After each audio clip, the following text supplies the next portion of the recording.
Haleluya. Selamat pagi dimanapun kita berada. Anda berada menyaksikan channel Saifuddin Ibrahim, channel membangun hidup toleransi dan damai bagi sesama. Pagi hari ini mengambil topik menjadi hamba Allah adalah panggilan tertinggi. Yohanes 12 ayat 26, barang siapa melayani aku, ia harus mengikut aku. Dan di mana aku berada, di situ pun pelayanku akan berada. Barang siapa melayani aku, ia akan dihormati Bapa. Untuk melibatkan diri di dalam pekerjaan Tuhan, kita harus menjadi hamba. Menjadi hamba bagi manusia, secara manusia adalah bekerja bagi tuannya. Namun Allah bekerja melalui hamba-hambanya. Saat kita datang kepada Allah sebagai hambanya, maka ia rindu supaya kita mengizinkan dia membentuk kita menjadi alat untuk menjadi kehendak Allah.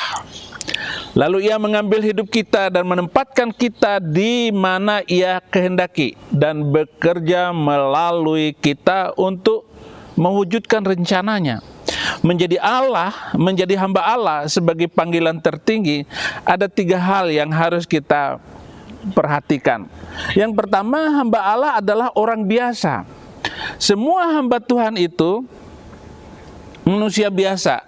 Yakobus 5 ayat 17, Elia adalah manusia biasa sama seperti kita. Ia telah bersungguh-sungguh berdoa supaya hujan jangan turun, dan hujan pun tidak turun di bumi selama 3 tahun dan 6 bulan. Manusia biasa, tetapi karena dekat dengan Tuhan, karena dia mengikuti kehendak Tuhan, maka kata-katanya tajam, luar biasa. Selanjutnya, banyak di antara mereka yang kalah dalam cobaan.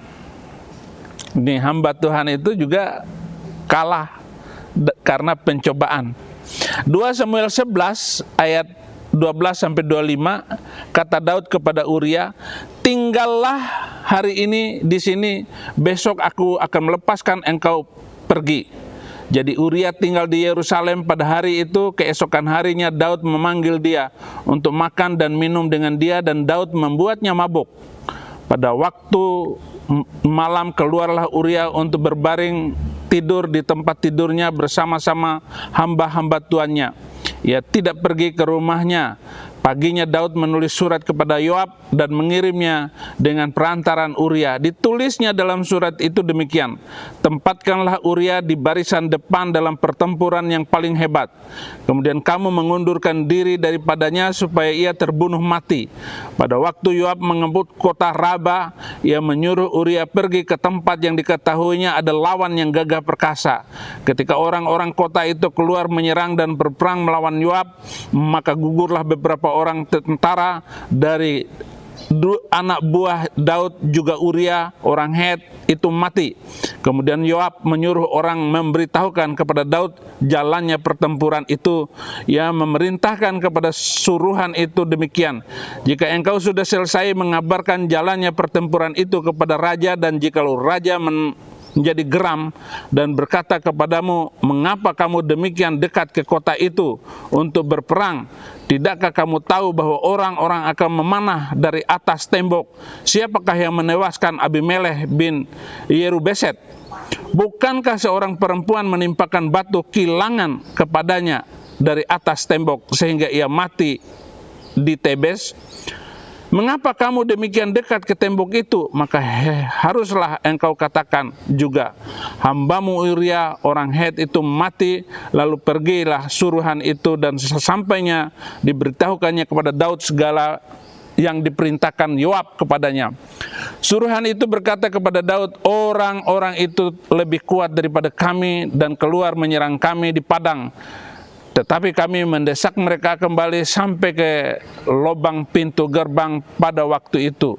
Pemanah-pemanah menembak kepada hamba-hambamu dari atas tembok, sehingga beberapa dari hamba raja mati. juga hambamu Uria orang Het itu sudah mati. Kemudian berkatalah Daud kepada suruhan itu, beginilah kau katakan kepada Yoab, jangan sebal hatimu karena perkara ini, sebab sudah biasa pedang makan orang ini orang itu. Sebab itu perhebatlah seranganmu terhadap kota itu dan runtuhkanlah itu, demikian kau harus kuatkan hatinya. Hamba Tuhan seperti Daud juga kena pencobaan karena mengingini istri Uria dengan cara menempatkan suaminya di garis depan dan matilah Uria. Hamba Tuhan juga manusia biasa, siapapun manusia biasa. Tetapi tidak demikian kalau kita menjadi hamba Tuhan, karena itu adalah panggilan tertinggi untuk selama di dunia. Kejadian 39 ayat 1 sampai 19. Banyak di antara mereka yang menang. Ini adalah cerita Yusuf. Adapun Yusuf telah dibawa ke Mesir dan Potifar seorang Mesir, pegawai istana Firaun, kepala pengawal raja, membeli dia dari tangan orang Ismail yang telah membawa dia ke situ. Tetapi Tuhan menyertai Yusuf sehingga ia menjadi seorang yang selalu berhasil dalam pekerjaannya. Maka tinggallah ia di rumah tuannya itu, orang Mesir itu. Setelah dilihat oleh tuannya bahwa Yusuf disertai Tuhan dan bahwa Tuhan membuat berhasil segala sesuatu yang dikerjakannya, maka Yusuf mendapatkan kasih tuannya dan ia boleh melayani dia. Kepada Yusuf diberikannya kuasa atas rumahnya dan segala miliknya, diserahkannya kepada kekuasaan Yusuf. Sejak ia memberikan kuasa dalam rumahnya atas segala miliknya kepada Yusuf, Tuhan memberkati rumah orang Mesir itu karena Yusuf, sehingga berkat Tuhan atas segala miliknya, baik yang di rumah maupun yang di ladang, segala miliknya diserahkannya kepada kekuasaan Yusuf. Dan dengan bantuan Yusuf, ia tidak usah lagi mengatur apa-apa pun selain dari makanannya sendiri. Adapun Yusuf itu manis sikapnya dan elok parasnya. Selang beberapa waktu istri tuannya memandang Yusuf dengan birahi. Lalu katanya, marilah tidur dengan aku. Tetapi Yusuf menolak dan berkata kepada istri tuannya itu, dengan bantuanku tuanku itu tidak lagi mengatur apa yang ada di rumah ini, dan ia telah menyerahkan segala miliknya pada kekuasaanku. Bahkan di rumah ini ia tidak lebih besar kuasanya daripadaku, dan tiada yang tidak diserahkannya kepadaku selain daripada engkau, sebab engkau istrinya. Bagaimanakah mungkin aku melakukan kejahatan yang besar ini dan berbuat dosa terhadap Allah? Walaupun dari hari ke hari perempuan itu membujuk Yusuf, Yusuf tidak mendengarkan bujukan itu untuk tidur di sisinya dan bersetubuh dengan dia.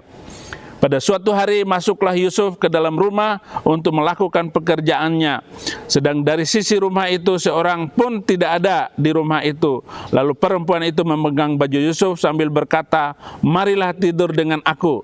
Tetapi Yusuf meninggalkan bajunya di tangan perempuan itu dan lari keluar. Ketika dilihat perempuan itu bahwa Yusuf meninggalkan bajunya dalam tangannya dan telah lari keluar, dipanggilnya seisi rumahnya. Lalu katanya kepada mereka, lihat, dibawanya kemari seorang Ibrani supaya orang ini dapat mempermainkan kita. Orang ini mendekati aku untuk tidur dengan aku, tetapi aku berteriak-teriak dengan suara keras, dan ketika didengarnya bahwa aku berteriak sekeras-kerasnya, ditinggalkannya lah bajunya padaku. Lalu ia lari keluar, juga ditaruhnya baju Yusuf itu di sisinya sampai tuan rumah pulang. Perkataan itu jugalah yang diceritakan perempuan itu kepada Potifar. Katanya, hamba orang Ibrani yang kau bawa kemari itu datang kepadaku untuk mempermainkan aku. Tetapi ketika aku berteriak sekeras-kerasnya, ditinggalnyalah baju padaku, lalu ia lari keluar. Baru saja didengar oleh tuan perkataan yang diceritakan istri kepadanya, begitulah aku diperlakukan oleh hambamu itu, maka bangkitlah amarahnya. Pintar benar ibu rumah tangga ini membuat sandiwara bahwa Yusuf yang menginginkan dia, tetapi Yusuf sekali dosa tetap dosa dan tidak dia lakukan apapun. Dan inilah yang membuat Yusuf naik tidak turun. Dan Yusuf dimasukkan penjara karena tuduhan semacam itu. Jadi ada dua, Saul dan Yusuf. Yusuf menang, Saul kalah. Saudara-saudara, untuk menjadi hamba Tuhan itu, hamba Allah harus dibentuk. Pembentukan membuat hamba Allah tergantung kepada Allah.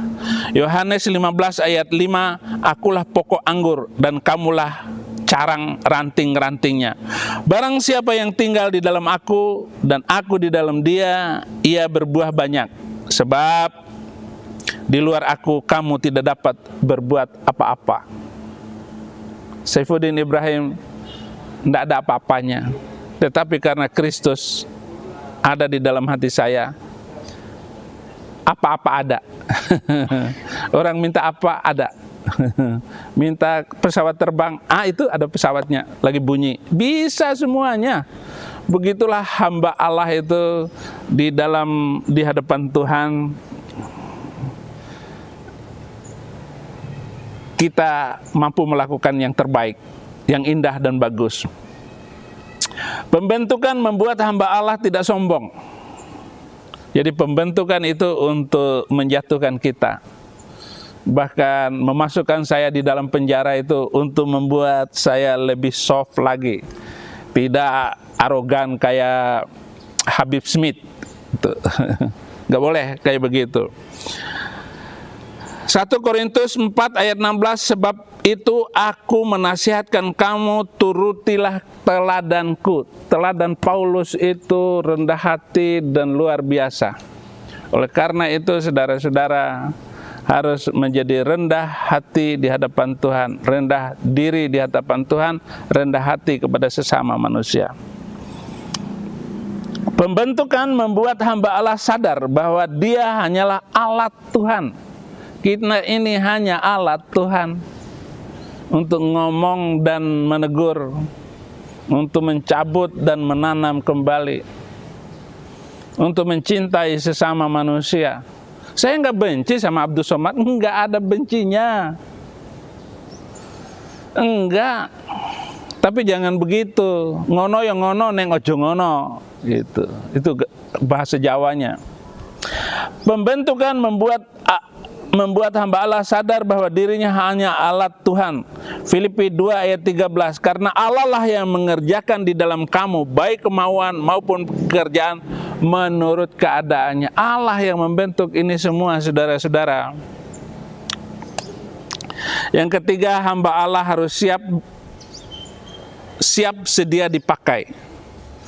Tuhan pakai kamu kapan saja, jam berapa saja, siapkan dirimu. Ajak pelayanan jam sekian, bangun. Jam 1 bangun. Pengantin baru sekalipun jalan. Tidak ada alasan menolak panggilan Tuhan. Hamba Allah harus siap sedia kapan saja dan di mana saja. 2 Timotius 4 ayat 2, beritakanlah firman, siap sedialah baik atau tidak baik waktunya. Nyatakanlah apa yang salah, tegurlah dan nasihatilah dengan segala kesabaran dan pengajaran. Dengan sabar dan pengajaran. Tegur.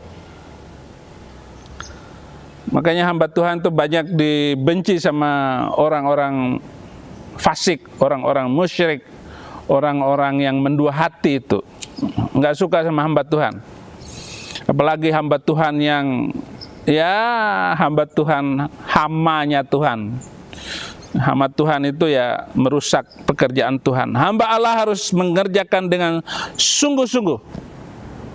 2 Timotius 4 ayat 11, hanya Lukas yang tinggal dengan aku, jemputlah Markus dan bawalah ia kemari karena pelayanannya penting bagiku.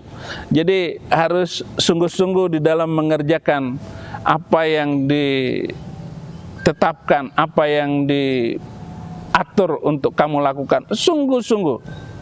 Jangan setengah hati. Orang yang setengah hati itu nggak akan berhasil. Hamba Allah harus setia sampai akhir. Wahyu 2 ayat 10, jangan takut terhadap apa yang harus engkau derita. Sesungguhnya iblis akan melemparkan beberapa orang dari antara kamu ke dalam penjara, supaya kamu dicobai dan kamu akan beroleh kesusahan selama 10 hari. Hendaklah engkau setia sampai mati, dan aku akan mengaruniakan kepadamu mahkota kehidupan. Haleluya. Mahkota kehidupan berarti kita mampu hidup sebagai hamba Tuhan dimanapun kita berada, dimanapun Anda berada, di luar negeri kah, di dalam negeri kah, atau pergi ke ujung dunia, tetap sampai akhir. Terima kasih. Tuhan Yesus memberkati. Kolas. Kita tonton dulu video ini. Oke.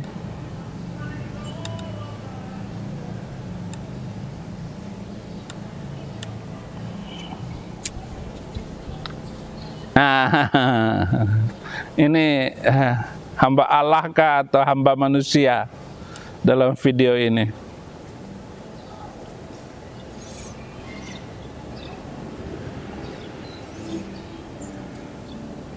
Setia sampai mati. Tuhan Yesus memberkati.